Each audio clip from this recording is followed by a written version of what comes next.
भारत पर अनेक राजवंशों ने राज किया और सोने की चिड़िया कहे जाने वाले भारत को जी भर के लूटा। हम आज मुगल साम्राज्य के बारे में बात करने जा रहे हैं, जिसने भारत पर 332 वर्ष तक शासन किया, लेकिन 1857 ईस्वी में तख्ता पलटा और भारत पर अंग्रेजों का अधिकार हो गया, जिसके बाद मुगल साम्राज्य समाप्त हो गया। आखिर मुगल भारत में कहां से आए थे, चलिए जानते हैं। इससे पहले वीडियो अच्छी लगे तो लाइक करें और चैनल को सब्सक्राइब करें।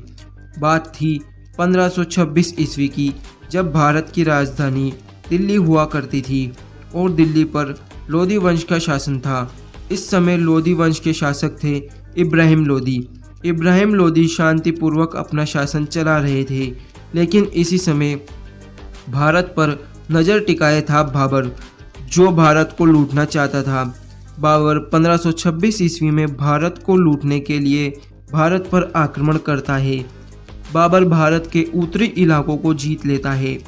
बाबर अब इब्राहिम लोधी से पानीपत का युद्ध करता है और वह पानीपत के युद्ध में जीत जाता है, जिसके बाद दिल्ली से लोधी वंश का खात्मा हो जाता है और बाबर भारत में मुगल वंश की नींव रखता है। बाबर का पूरा नाम जहीरुद्दीन मोहम्मद बाबर होता है। बाबर दिल्ली की सत्ता को हासिल करता है और उसे पता चलता है कि इस समय भारत का सबसे शक्तिशाली राजा मेवाड़ रियासत के राजा महाराणा सांगा हैं। राणा सांगा एक अजय योद्धा थे, जिन्होंने संपूर्ण राजस्थान और अपने आसपास के राज्यों पर अधिकार कर रखा था। राणा सांगा के एक हाथ और एक आंख और एक पैर से अपंग थे, परंतु फिर भी उन्होंने अपने शौर्यता का परचम चारों दिशाओं में फहरा रखा था।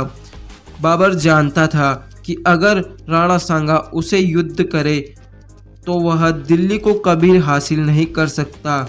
महाराणा सांगा से युद्ध करने का निश्चय करता है और अपनी सेना को राणा सांगा के खिलाफ युद्ध में भेजता है। राणा सांगा और बाबर की सेना के मध्य बयाना का युद्ध होता है, जिसमें बाबर की सेना हार जाती है। बाबर की सेना बाबर के पास आकर बताती है कि राणा सांगा इंसान नहीं है, वह इंसान के रूप में कोई राक्षस है। हम तो क्या, राणा सांगा से कोई भी नहीं जीत सकता। जिस व्यक्ति के एक आंख नहीं है, एक पैर नहीं है और वह पूरे भारत पर अपना दबदबा कर कर बैठा है, तो वह इंसान नहीं हो सकता। बाबर जब देखता है कि उसकी सेना का आत्मविश्वास टूट रहा है, तो वह अपनी सेना से कहता है, मैं यह युद्ध अपने लिए नहीं बल्कि इस्लाम के लिए लड़ रहा हूँ। मैं इस्लाम को पूरी पृथ्वी पर फैलाना चाहता हूँ। यह युद्ध नहीं बल्कि जिहाद है, जिससे उसकी सेना का आत्मविश्वास बढ़ता है और वह बाबर के साथ युद्ध करने जाते हैं। लेकिन फिर भी बाबर को पता था कि वह युद्ध नहीं जीत सकता, इसलिए वह खानवा के युद्ध में तोपों का इस्तेमाल करता है और राणा सांगा के एक सामंत को अपनी ओर करता है और सेना की सारी गुप्त बातों का पता लगाता है, जिस कारण राणा सांगा को खानवा के युद्ध में हार का मुंह देखना पड़ता है और बाबर इस युद्ध में जीत जाता है। और इसके बाद युद्ध जीतने की खुशी में वह गाजी की उपाधि धारण करता है, क्योंकि भारत में उसका सबसे बड़ा दुश्मन राणा सांगा था। बाबर अब दिल्ली के साथ आगरा पर भी कब्जा कर लेता है। बाबर की मृत्यु के बाद उसका बेटा हुमायूं आगरा के तख्त पर बैठता है और अगला शासक बनता है। हुमायूं का पूरा नाम नासिरुद्दीन मोहम्मद हुमायूं था।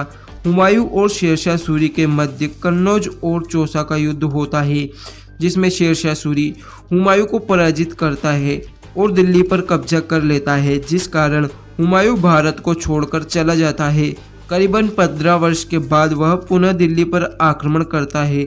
इस समय दिल्ली का शासक सिकंदर था। वह सिकंदर को पराजित करता है और दिल्ली पर अधिकार कर लेता है। हुमायूं ने ही सप्ताह के 7 दिन अलग अलग रंग के कपड़े पहनने का नियम जारी किया था। हुमायूं की मृत्यु के बाद उसका बेटा अकबर दिल्ली का शासक बनता है।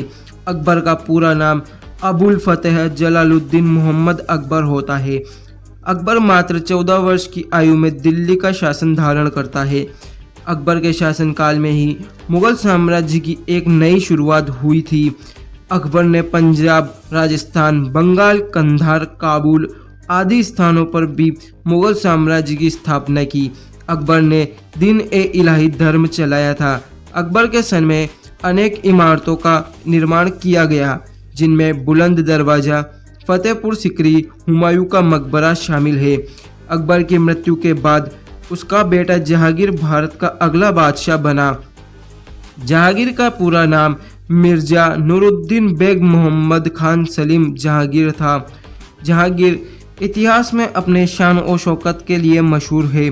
जहांगीर ने शासनकाल में कोई भी बड़ी लड़ाई नहीं हुई, परंतु जहांगीर के शासन के समय उसका बेटा खुसरो अगला शासक बनने के लिए षड्यंत्र करने लगा, जिस कारण जहांगीर और उसके पुत्र खुसरो के मध्य युद्ध हुआ, जिसमें सिखों के 5वें गुरु अर्जुन देव द्वारा खुसरो की मदद करने पर जहांगीर उन्हें मार देता है।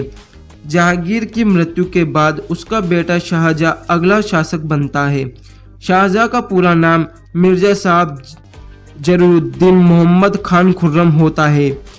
मुगल शासक शाहजहां को दुनिया की 7 अजूबों में से एक ताजमहल के निर्माण के लिए याद किया जाता है।